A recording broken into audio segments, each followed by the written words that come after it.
Fiat മിഷന്റെ African ടീമിന്റെ coordinator ആയിട്ടുള്ള അനിച്ചേട്ടൻ നമ്മുടെ കൂടെ ഉണ്ട്. അനിച്ചേട്ടനോട് നമുക്ക് കൂടുതൽ മിഷൻ പ്രവർത്തനങ്ങളെ കുറിച്ച് ചോദിച്ചറിയാം. അനിച്ചേട്ടൻ, ഈ ഗ്രേറ്റ് ഗ്യാതറിംഗ് ഓഫ് മിഷൻ്റെ നടുവിലാണ് നമ്മൾ നിൽക്കുന്നത്. ഞാൻ ആദ്യത്തെ മിഷൻ ഗ്യാതറിങ് നടന്നപ്പോൾ എൻ്റെ കറുകുറ്റി അറ്റ്ലക്സ് വെച്ചാണ് നടന്നത്. അപ്പോൾ അന്ന് എന്നോട് മിഷൻ ധ്യാനം കോർഡിനേറ്റ് ചെയ്യാൻ സിലിജൻ ആവശ്യപ്പെട്ടിട്ടുണ്ടായിരുന്നു. അപ്പോൾ നേരത്തെ തന്നെ ഞാൻ അവിടെ വന്നിട്ടുണ്ടായിരുന്നു. അപ്പോൾ ഇതുപോലെ മിഷൻ സ്റ്റോളുകളെല്ലാം സെറ്റ് ചെയ്ത് ഇനാഗുറേഷൻ കഴിഞ്ഞിട്ടില്ല. അപ്പോൾ അതിന് തൊട്ട് മുമ്പ് ഞാനിതൊന്ന് കാണാനായിട്ട് ഒന്ന് ഇറങ്ങി.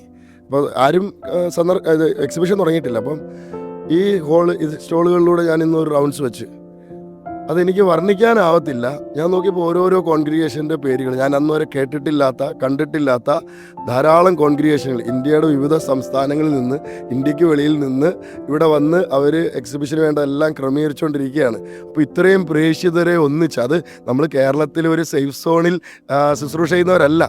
അവർ നാടും വീടും അപ്പനും അമ്മയും എല്ലാം വിട്ട് റിസ്ക് എടുത്ത് ഒരു മനുഷ്യൻ പോലും കടന്നു ചെന്നിട്ടില്ലാത്തടത്തും വണ്ടിയും കരണ്ടും ഒന്നും ഇല്ലാത്തടത്ത് പോയി ശുശ്രൂഷ ചെയ്യുന്ന ഒത്തിരി പേര് ഒരുമിച്ച് കൂടിയപ്പോൾ ഞാൻ അങ്ങനെ ഈ റൗണ്ട്സ് വെച്ച് വരുമ്പോൾ ഞാൻ ഒത്തിരി ധ്യാനങ്ങൾ കൂടിയിട്ടുണ്ട്, പരിശീലനങ്ങൾ പങ്കെടുത്തിട്ടുണ്ട്, അഭിഷേക പ്രാർത്ഥനകളിൽ പങ്കെടുത്തിട്ടുണ്ട്.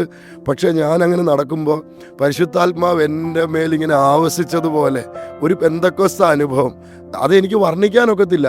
ഒരു ധ്യാനം കൂടിയാൽ എന്നതിനപ്പുറത്ത് പരിശുദ്ധാത്മാവിൻ്റെ ആവാസം, ഈ പ്രേക്ഷിതരുടെ സാന്നിധ്യം, നമ്മൾ ഈ പ്രേരക വരപ്രസാദം എന്ന് പറയത്തില്ലേ, ഇത്രയും പ്രേക്ഷിതർ സുവിശേഷം പ്രസംഗിക്കുന്നവരുടെ പാദങ്ങൾ എത്ര സുന്ദരമാണെന്ന് പറയില്ല. അങ്ങനെ സുന്ദരമായ പാദങ്ങളുമായി കർത്താവിന് വേണ്ടി ത്യാഗം എടുക്കുന്ന, ജീവിതം ബലിയർപ്പിച്ച അവരെല്ലാവരും കൂടി ഇവിടോട്ട് ഒരുമിച്ച് കൂടിയപ്പോൾ, അവരെല്ലാം ഒന്നിച്ച് കണ്ടപ്പോൾ, എല്ലാവരിലും പരിശുദ്ധാത്മാവല്ലേ എല്ലാവരെയും നയിക്കുന്നത്.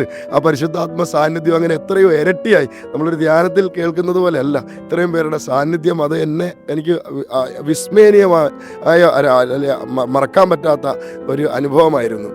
അപ്പോൾ ഒരു GGM ഞങ്ങൾ മിസ് ചെയ്തിട്ടില്ല. ഞങ്ങൾ ഫാമിലി ആയിട്ട് എല്ലാ GGM-നും ഉണ്ടാവും അന്ന് തൊട്ട് ഇന്ന് വരെ. കാരണം ഇത്രയും പ്രേക്ഷിതരെ നമുക്ക് അവിടെ പോയി കാണാൻ പറ്റത്തില്ലല്ലോ. അവരെ കാണാൻ, അവരെ പിന്തുണയ്ക്കാൻ, അവർക്ക് വേണ്ടി പ്രാർത്ഥിക്കാൻ ഞങ്ങൾ പല സ്ഥലത്തും ഇവിടെ വെച്ച് കണ്ടുന്നവരെ പിന്നെ പോയി അവരുടെ സ്ഥലത്ത് പോയി കാണുകയും അവരെ സഹായിക്കുകയും പ്രാർത്ഥിക്കുകയൊക്കെ ചെയ്യാറുണ്ട്. പക്ഷേ എല്ലായിടത്തും നമുക്ക് നടക്കത്തില്ല. പക്ഷെ ഇവിടെ വരുമ്പോൾ അവരെ കാണാൻ അത്രയും പേര് ഇവിടെ വരുമ്പോൾ, നമ്മൾ ഇവിടം വരെ ഒന്ന് വന്ന് അവരെ കണ്ടില്ലെങ്കിൽ മോശമല്ലേ. അപ്പോൾ എല്ലാവരും അല്ലേ, ഈ കേരളത്തിൽ ഇത്രയും പേര് വരുമ്പോൾ നമ്മൾ വന്ന് കാണണം, അത് തന്നെ ഒരു അനുഭവമാണ്. അപ്പോൾ എല്ലാ GGM-ഉം ഞങ്ങളങ്ങനെ തുടരുന്നുണ്ട്.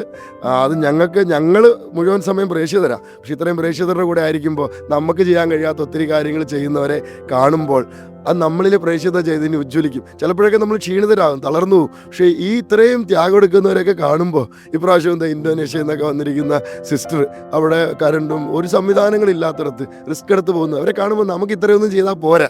നമ്മൾ ഒത്തിരി നാളുകളായി മുഴുവൻ സമയം ചെയ്യുന്നുണ്ടെങ്കിലും നമ്മൾ ചെയ്യുന്നതൊക്കെ ചെറുതായി പോകുന്നത് പോലെ, അല്ലെങ്കിൽ ഇത്രയും പോരാത്തതുപോലെ ഇനിയും ഓടണമെന്നുള്ള ഒരു വലിയൊരു തോന്നലും അല്ലെ പ്രചോദനവും ഒക്കെയാണ് നമുക്ക് ഓരോ പ്രാവശ്യം ലഭിക്കുന്നത്. ഒരു കുടുംബം മുഴുവനായിട്ട് മിഷൻ വേലയിൽ ഏർപ്പെടുമ്പോൾ എങ്ങനെയാണ് ആ കുടുംബത്തിലെ അമ്മ നിങ്ങൾ ചെയ്യുന്ന ആ ഒരു ആഫ്രിക്കൻ മിഷനെ നോക്കിക്കാണുന്നത്? ആഫ്രിക്കൻ മിഷനിൽ അൻചേട്ടനാണ് ആദ്യമായിട്ട് ആഫ്രിക്കൻ മിഷന് പോകുന്നത്. അത് കഴിഞ്ഞിട്ട് ഞങ്ങൾ ഫാമിലി ഒരുമിച്ച് പോയപ്പോൾ അവിടുത്തെ ക്ലൈമറ്റൊക്കെ ഇവിടത്തെക്കാളും ഒരുപാട് വ്യത്യസ്തമാണല്ലോ. ഈ തണുപ്പും അങ്ങനത്തെ ഒരു സാഹചര്യമൊക്കെ ആയിരുന്നു. ഏറ്റവും ഇളയ ആൾക്ക് 5 മാസം പ്രായമുള്ളപ്പോഴാണ് ഞങ്ങൾ ആഫ്രിക്കൻ മിഷനിലേക്ക് പോകുന്നത്. പക്ഷേ ഇവിടുന്ന് പോകുമ്പോൾ എല്ലാവരും വളരെ ഞങ്ങളുടെ കുടുംബക്കാരും ഫ്രണ്ട്സും ഒക്കെ അങ്ങനെയൊക്കെ പറഞ്ഞിരുന്നു. പക്ഷേ എങ്കിലും ഞങ്ങൾ അവിടെ ചെന്നപ്പോൾ എല്ലാവരും അതിനോട് കോപ്പറേറ്റ് ചെയ്യുന്നത് ഞങ്ങൾക്ക് കാണാനായിട്ട് സാധിച്ചു. പിന്നെ ഈ ഏറ്റവും ഇളയ ആളെയും കൊണ്ട് പോകുമ്പോഴും ഇവൾക്ക് അവിടെ പോയിട്ട് എന്ത് ചെയ്യാനാണെന്ന് നമ്മൾ പലപ്പോഴും ചിന്തിക്കുമ്പോഴും ഒരു കൊച്ചു കുഞ്ഞിന് പോലും അവിടെ മിഷൻ ഉണ്ടായിരുന്നു എന്നുള്ളതാണ് ഞങ്ങൾക്ക് ആഫ്രിക്കയിൽ ചെന്നപ്പം മനസ്സിലാക്കാൻ പറ്റിയത്. ഞങ്ങളുടെ മക്കൾ എല്ലാവരും ഞങ്ങൾക്കൊപ്പം ഉണ്ടായിരുന്നെങ്കിലും ഞങ്ങൾ എല്ലാ ദിവസവും അവിടെ ഇൻ്റർസെഷൻ, രാവിലെ തൊട്ട് വൈകിട്ട് വരെ പരിശുദ്ധ കുർബാനയുടെ മുമ്പിൽ ഇൻ്റർസെഷൻ ഉണ്ടായിരുന്നു. പക്ഷേ ഈ ചെറിയ ആളെ ഞങ്ങൾ ഹാൻഡിൽ ചെയ്യുന്നതിൻ്റെ ഇടയ്ക്ക് ഞങ്ങൾക്ക് മനസ്സിലായത് അവൾ എടുക്കുന്ന പലർക്കും ഒരുപാട് ആശ്വാസവും സമാധാനവും കിട്ടി തിരിച്ചു പോകുന്നത് അവർ തന്നെ ഇങ്ങോട്ട് വന്ന് പറയുകയുണ്ടായി. പലപ്പോഴും എനിക്ക് പെട്ടെന്ന് ഓർമ്മ വരുന്നത്, ഒരു യൂത്ത് റിട്രീറ്റിന് വന്നൊരു പെൺകൊച്ച് നമ്മുടെ കുഞ്ഞുങ്ങളെ കാണുമ്പം ഉണ്ടാകുന്ന ഒരു അട്രാക്ഷനിൽ അവർ ഓടി വന്ന് വാരിയെടുത്തു. കുറച്ച് സമയം കഴിഞ്ഞപ്പോൾ ആ കൊച്ച് തിരിച്ചു തന്നപ്പോൾ പറഞ്ഞതാണ്, റിട്രീറ്റിന് വന്നിട്ടേ ഉള്ളൂ, തുടങ്ങിയിട്ടില്ല റിട്രീറ്റ്.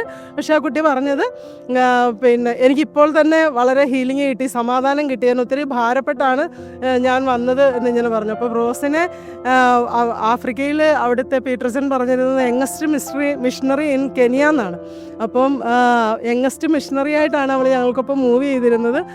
ചെറിയവർക്കും വലിയവർക്കും റോസിനെ എടുത്തപ്പോൾ ഉണ്ടായ ഒരു സമാധാനവും ആശ്വാസമൊക്കെ ഞങ്ങൾ കണ്ടു. അതുപോലെ ആ നാളുകളിലൊക്കെ 3 മാസമാണ് ഞങ്ങൾ അവിടെ ഉണ്ടായിരുന്നത്. ആ നാളുകളിലൊക്കെയും എല്ലാവരിലൂടെയും കർത്താവ് പ്രവർത്തിക്കുന്ന ഞങ്ങൾക്ക് കാണാൻ പറ്റി. കുഞ്ഞുങ്ങൾക്കൊക്കെ എല്ലാവർക്കും അവിടെ ഒരു മിഷൻ ഉണ്ടായിരുന്നു. ഞാൻ നന്നായിട്ട് ആ മിഷൻ മുമ്പോട്ട് പോയി. ഞങ്ങളെ ദൈവം പരിപാലിക്കുന്ന ഞങ്ങൾക്ക് നന്നായിട്ട് കാണാനായിട്ട് സാധിച്ചു. എല്ലാ കാര്യത്തിലും കർത്താവ് ഇടപെട്ടു. ഇപ്പം അവിടെ വെച്ച് പിള്ളേർ ചില കാര്യങ്ങൾ പറയത്തില്ലേ, നമ്മുടെ നാട്ടിൽ ചില സാധനങ്ങൾ അവിടെ കിട്ടത്തില്ലല്ലോ. അപ്പോൾ അവിടെ വെച്ച് അവരിങ്ങനെ പറയും, നമുക്ക് നാട്ടിൽ ചെല്ലുമ്പം ഇങ്ങനൊരു കാര്യം ചെയ്തു തരണേന്ന് പറയും. അപ്പം ഞാൻ ഇങ്ങനെ ഒരു ദിവസം അവരോട് പറഞ്ഞു, കർത്താവിന് നാടെന്നോ അന്യനാടെന്നോ ഒന്നുമില്ല, നിനക്ക് ആവശ്യമുള്ളത് നീ കർത്താവിനോട് ചോദിച്ചോ, കർത്താവ് തരുമെന്ന് ഇങ്ങനെ പറഞ്ഞിരുന്നു.